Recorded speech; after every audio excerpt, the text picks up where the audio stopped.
Beydiba, directeur des eaux, forêts, chasse et de la conservation des sols. Voilà, nous sommes aujourd'hui en mission de suivi de terrain dans la région de Ziguinchor, plus précisément dans les Bignona. Et actuellement, on est dans la forêt classée de Koulaï. Je suis venu voir un peu d'abord le travail que les agents des eaux et forêts sont en train de mener sur le terrain en compagnie des forces de défense et de sécurité. Voir un peu comment ils sont en train d'évoluer sur le terrain, et voir aussi l'état des forêts actuellement suite à ces agressions que nos forêts connaissent depuis quelques années. Donc, il est de mon devoir de venir voir un peu donc, la situation. Et comme vous l'avez vous-même constaté, et c'est dommage, nous vivons encore ce phénomène dans nos forêts.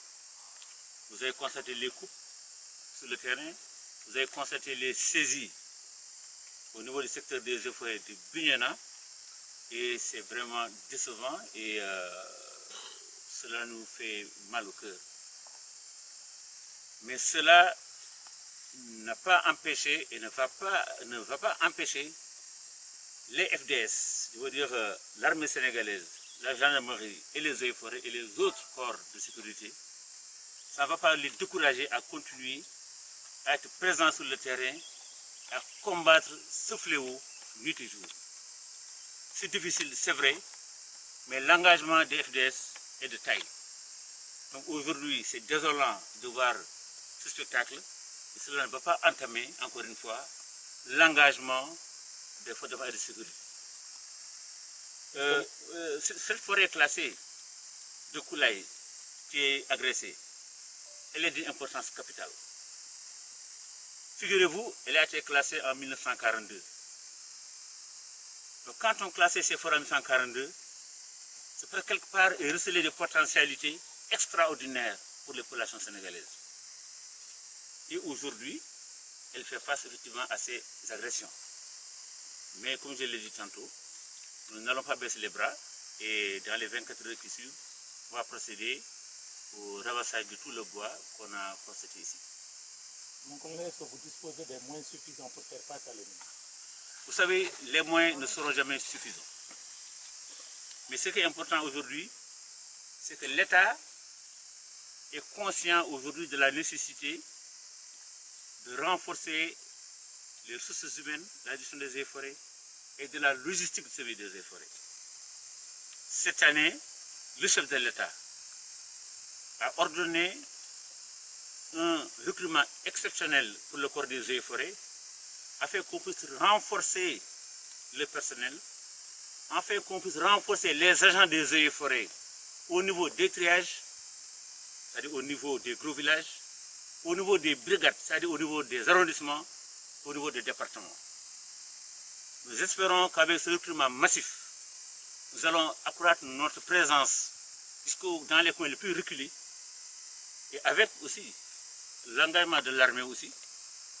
Nous pensons qu'avec cette nouvelle disposition, nous allons quand même impacter la lutte contre le trafic de bois. Et même la logistique, effectivement, la logistique fait un peu de défaut, mais le ministère de l'Environnement aussi, avec les instructions du chef de l'État, nous allons faire un renforcement de la logistique, un équipement en moyen logistique de la gestion des efforts, et même pour l'armement. C'est pour dire qu'aujourd'hui, l'État s'est engagé résolument à finalement mettre fin à ce trafic, qui ne peut plus continuer, qui est en train de gangréner l'économie nationale. Vous savez, les forêts en Casamance, c'est le poumon économique, pas seulement de la Casamance, mais du Sénégal. Ce que ces forêts peuvent rapporter aujourd'hui, il faut aller vers les aménagements. Voilà ce que les aménagements forestiers sont en train de rapporter aux populations locales. Avec le développement des filières de produits forestiers non liés, vous allez aujourd'hui à Kédougou, Kolda, Sédhiou et même à Ziguinchor, vous voyez des groupements de femmes et de jeunes évoluer dans la filière des produits forestiers non liés, générer une économie locale. Vous voyez ce que ces forêts-là jouent en termes de lutte contre le changement climatique. Aujourd'hui où le monde est perturbé, est en danger, je peux dire, à cause du changement climatique, le Sénégal a pris des engagements au niveau international en termes de séquestration de carbone, en termes de contribution à réduire l'impact du changement climatique. Et ce sont les forêts, justement, qui doivent séquestrer ce carbone. Imaginez donc la quantité de carbone que les forêts casamancées sont en train de séquestrer. Donc le rôle dans la régulation du climat au niveau mondial. Et ce n'est pas pour rien que les délinquants qui s'acharnent sur ces forêts, parce que quelque part ils savent que c'est une source de revenus importante. Mais comme je l'ai dit tantôt, nous n'allons pas baisser les bras et nous allons continuer à nous battre pour sauvegarder ces forêts-là. Et mon commandant, on constate et là, ces gens-là, une fois appréhendés et remis à qui d'autorité, à qui de droit, refont surface au bout de quelques mois. Vous savez, le code forestier qui a été, le nouveau code forestier a été très contraignant. C'est le chef de l'État qui avait demandé à ce qu'on révise le code forestier pour rendre les sanctions plus dures. Et si vous comparez l'actuel code forestier à l'ancien, les peines d'emprisonnement ont été multipliées par 2 ou par 3. Pour preuve, aujourd'hui le trafic international de bois qui ne figurait pas dans l'ancien code, et maintenant dans le nouveau code, et l'article 57 du décret 2019-110 portant application de la loi sur le code forestier,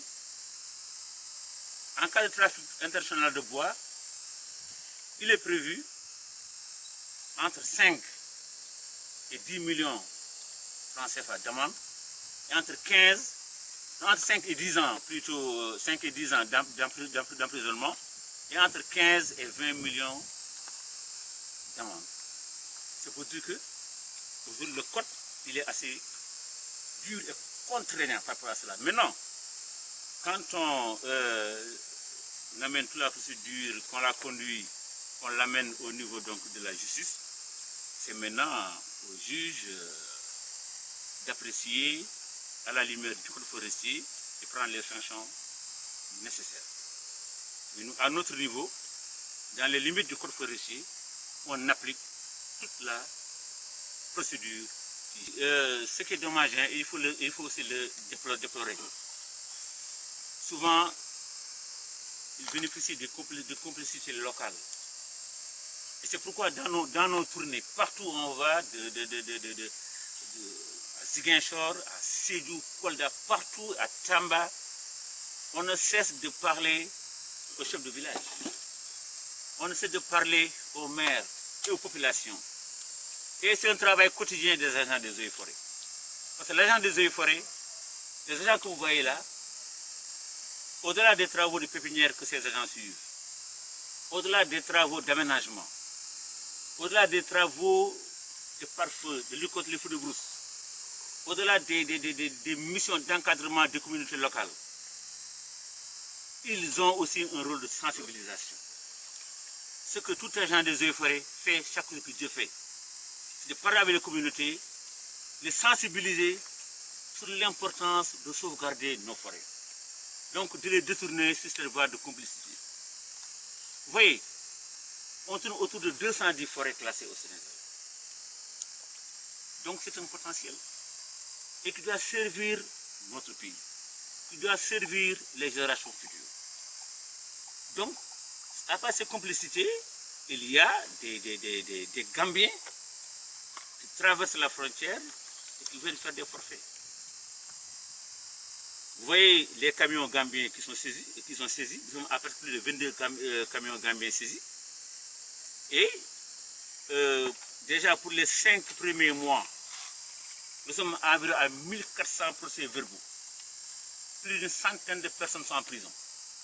Vous allez à Kédougou, à Kolda, les prisons sont pleines. Parce que les agents des eaux, encore une fois, ne baissent pas les bras, ce qui se traduit par ces arrestations. Maintenant, c'est des étrangers